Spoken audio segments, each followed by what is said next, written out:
வாங்க அன்பு உறவுகளே, அனைவருக்கும் வணக்கம். இன்னைக்கு லீலாமா வீட்டு சமையல்ல என்னன்னு பார்க்கலாங்களா? பீர்க்கங்காய் மொளவாட்டி வைக்க போறேனுங்க. ஒரு பீர்க்கங்காய் கட் பண்ணி வச்சிருக்கிறேன். 2 தக்காளி எடுத்து வச்சிருக்கிறேன். தேவையான அளவு உப்பு போட்டுக்கலாங்க. சின்ன வெங்காயம், கருவேப்பிலை, கொத்தமல்லி தழை, பூண்டு, கடலெண்ணெய், மஞ்சத்தூள், குழம்பு மிளகாத்தூள், கடுகு உளுத்தம் பருப்பு. இப்போ வெங்காயத்தை போட்டு வணக்கிக்கலாம். வடச்சட்டி அடுப்பில் வச்சு எண்ணெய் ஊற்றிக்கலாங்க. எண்ணெய் காஞ்சிருச்சுங்க. சின்ன வெங்காயம் தொளிச்சு வச்சுருந்தோம் இல்லைங்க, அதையும் போட்டுக்கலாம். சின்ன வெங்காயம் நல்லா வணங்கட்டும். வெங்காயம் வணங்குறப்ப கொஞ்சம் கருவேப்பிலை போட்டுக்கலாம். இது கூடவே 2 தக்காளி எடுத்து வச்சுருந்தோம் இல்லைங்க, அதையும் இப்படி கட் பண்ணி சேர்த்துக்கலாம்.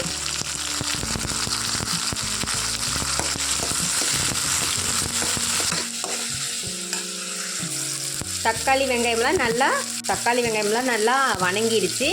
இப்போ நம்ம அடுப்பு ஆஃப் பண்ணிவிட்டு ஆற வச்சுக்கலாம். இப்படி தட்டத்தில் போட்டு ஆற வச்சுக்கலாங்க கண்ணு.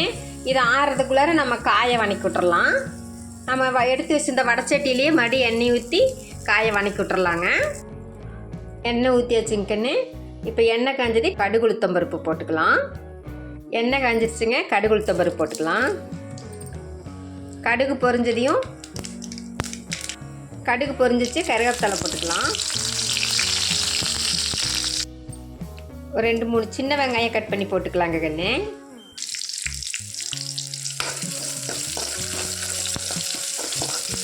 வெங்காயம் நல்லா வணங்கட்டும்.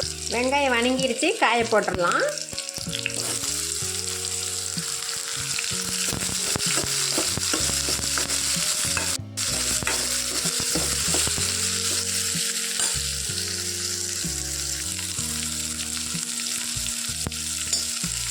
மஞ்சத்தூள் கொஞ்சோண்டு போட்டுக்கலாங்க கண்ணு. காய் நல்லா வணங்கிட்டு இருக்கட்டும். வெங்காயமெல்லாம் வணக்கி வச்சிருந்தோம்ல, இதை அரைச்சி எடுத்துக்கலாம்.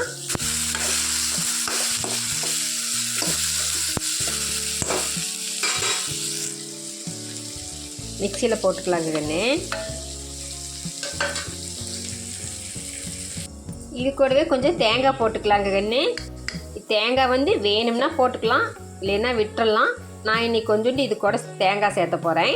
இது கூடவே குழம்பு மிளகுடி போட்டுக்கலாங்க கண்ணு. நான் பாருங்கள், 1 ஸ்பூன்னு 1.5 ஸ்பூன் போடுறேனுங்க. இது எல்லாம் இப்போ நம்ம தண்ணி கொஞ்சோண்டு சேர்த்து அரைச்சிக்கலாங்க. அரைச்சாச்சுங்க கண்ணு. இப்போ இது குழம்புல ஊற்றிக்கலாம்.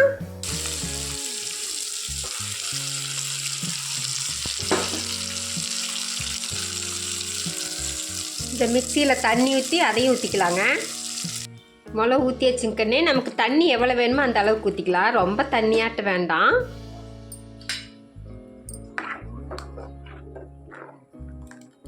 பாருங்க, இந்த அளவுக்கு ஊற்றிக்கோங்க, போதும். அதுக்கு மேலே ஊற்ற வேண்டாம். இப்போ இது கூட உப்பு சேர்த்திக்கலாம். மிளகு நல்லா கொதிச்சு வரட்டும். பச்சை வாசம் போக வரைக்கும் விட்டுட்டு அதுக்கப்புறம் எப்படி இருக்குன்னு பார்த்துட்டு அடுப்பு ஆஃப் பண்ணிக்கலாம். நல்லா பச்சை வாசம் போகணும் மிளகு. கண்ணே, குழம்பு நல்லா கொதிச்சு வந்துருச்சு. குழம்பு ரெடி. இந்த குழம்பு இட்லி தோசைக்கு சூப்பராக இருக்கும். செஞ்சு பாருங்கள். இப்போ நம்ம அடுப்பு ஆஃப் பண்ணிவிட்டு வேறு குண்டால மாற்றிக்கலாங்களா? வேறு குண்டால மாற்றியாச்சுங்க கண்ணி. இப்போ நம்ம கொத்தமல்லி தழை எடுத்து வச்சுருந்தோம்லங்க, அதை போட்டுக்கலாம்.